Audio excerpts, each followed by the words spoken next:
dream I know, deep up my feelings for you. Hello wonderful people, welcome back to my wonderful channel Reality Latest GC, home of news and politics. Thank you so much for joining us on today's wonderful news. If today is the first time of watching, kindly subscribe, like, comment, share, but don't forget to turn the notification bell to get notified whenever we drop our video. To all our amazing subscribers, thank you so much for joining us. My wonderful people, the rift between the Edo State Governor Godwin Obaseki and the restated Deputy Governor Philip Shaibu festers because it can't be like say there is no end in sight to the crisis rocking the governors in Edo State. My put up a small matter. The twist in Governor Godwin Obaseki and Philip Shaibu feud seems unending. It can't be like say every new week always comes with fresh subplot that makes movie makers grin with envy. Unlike in Nollywood, where oftentimes it's easy to guess the end of a movie, but the drama playing out in Edo State political space is full of suspense, which makes the end difficult to predict. I put up a small matter. The September 25th governorship election, won by the All Progressive Congress candidate Monday Obolo, seems not to have taken the steam off the field as Philip Shaibu, who was restated by the court after his impeachment by the State House of Assembly, inspected some projects on Monday. This singular step was met with a huge condemnation from the state government. Politics is supposedly an endeavor where permanent friends and enemies do not exist. What drives those involved in the endeavors is personal interest, which may cause them to fall out, with one another if their interests do not align. But more often than not, politicians have shown that they cannot manage their differences, which snowball into bigger problems, with the people they are expected to represent and serve bearing the brunt, with the incumbent government expected to hand over on November 12th. It is clear that Governor Godwin Obaseki and Philip Shaibu rift may extend beyond the current tenure, as Governor Godwin Obaseki, who is said to be currently resting in Lagos after his party, the People Democratic Party, lost the governorship election, is expected to jet out of the country after his annual leave is approved by the State House of Assembly. No one would have thought that these two gladiators would be involved in an irreconcilable differences at this time. Nobody thought of that, considering how they acted like blood brothers mid last year before they fell out. They jointly waged a political war against a former governor of Edo State, Adams Oshomole, with Philip Shaibu taking lead role.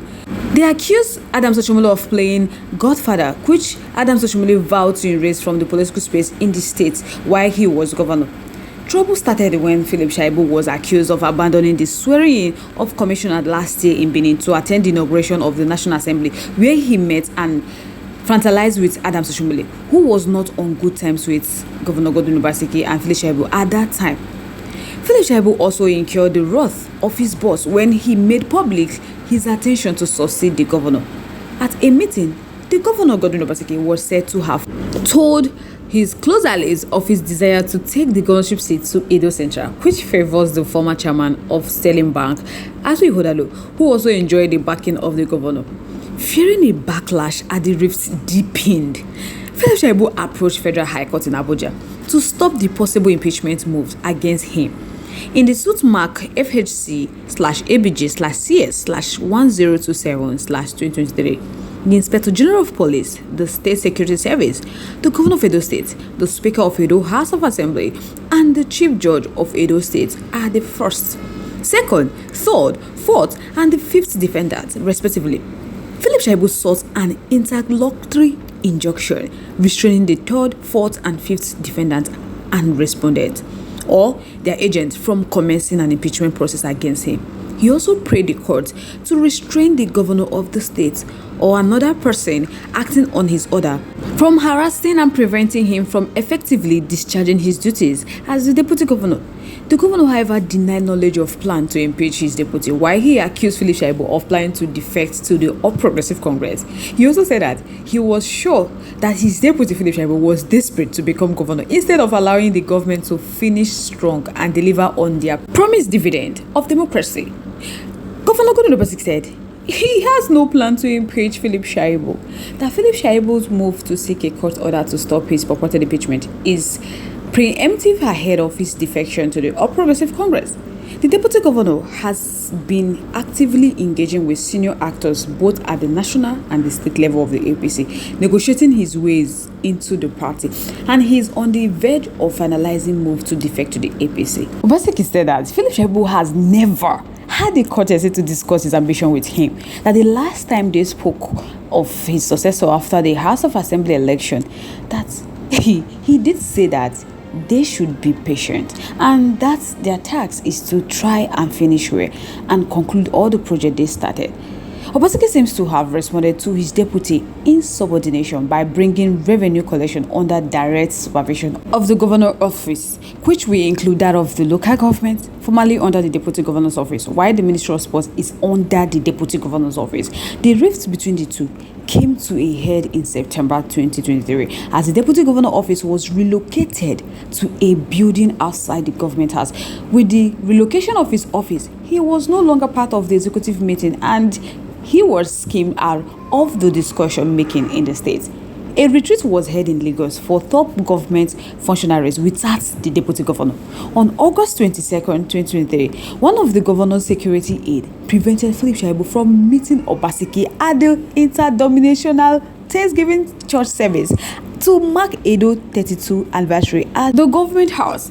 Despite this, my people, the deputy governor pledged his loyalty to his boss, calling Obaseki his elder brother. He added that his loyalty to Governor Godwin Obaseki remained absolute. So he sees that everybody is in solidarity. So he is also in solidarity with the governor, and he is also declaring his unalloyed loyalty to the governor and nothing more. That as for the issues that were around town when he was away, that he really would not want to talk about them, especially about the governor, that he is his elder brother, that is Governor Godwin Obaseki, and his boss. Philip Shaibu said he don't think that he should talk about anything. While residents were hoping that the situation would not degenerate any further, on August 28, 2023, Philip Shaibu stormed out of the venue of government function after some members of his media team were denied entry by security officials. The state government disbanded the media team the same day and placed Philip Shaibu media activities under the office of the Commissioner for Communication and Orientation, Chris Nekari. The battle moved to the day of Philip Shaibu declaration for the governorship seat. The event, which was earlier scheduled to take place at Eternal Hotel, GRA, Benin City, was shifted a night before when information filtered into town that one of Governor Godwin Obaseki's support group, Obaseki's Ending Well, that is the title, also scheduled an event at the same venue on that same day and the same time. This forced Philip Shaibu to look for an alternative venue and choose a facility at the St. Paul Catholic Church off Airport Road in Benin City. Philip Shaibu, who said he had weathered unpleasant political storms, noted that nobody could hurt his ambition. The destruction of Philip Shaibu's campaign poster on December 11 by suspected agents of the state government also added fire to the rift. Philip Shaibu, after speaking on Lagos streets when he was inspecting one of the dismantled billboards, he said that the destruction would not help, that at the opening ceremony of the correspondent chapel on December 19th, he also revealed that his office had been paid 6 months allowances due to the tension between him and his principal. He said he had been running the office and doing other activities through goodwill and contribution from friends. That at the end, there is tension between him and Governor Godwin Obaseki. That for 6 months there has been no allocation to his office. So whatever he's doing, he's doing it from contribution from friends. Right now, my people, the rifts between these two have taken another dimension. So I don't think they are settling anytime soon. So I guess I would like to know your thoughts, your contributions, your opinions are in our comment section. Let's keep the conversation lively in our comment section. Once again, thank you so much for staying to us. On this note, we have come to the end of this segment. Like, comment, bye for now.